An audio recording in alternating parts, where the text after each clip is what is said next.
Aksi kekerasan bersenjata yang dilakukan kelompok separatis terhadap aparat keamanan maupun warga sipil di wilayah Papua kembali memakan korban jiwa.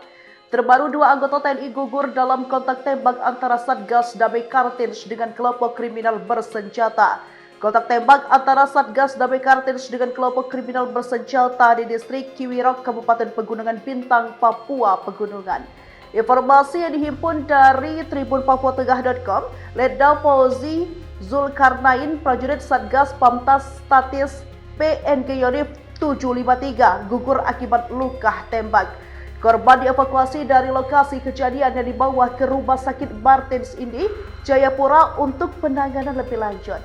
Sementara itu, di lokasi terpisah, kontak tembak juga berlangsung di Kampung Moyeba, Distrik Boskoda Utara, Kabupaten Teluk Bintuni, Papua Barat Daya. Braka Amin, anggota Yonif 403 yang tergabung dalam Satgas Pamtas Kewilayaan Yonif 410 juga dilaporkan meninggal dunia akibat tertembak.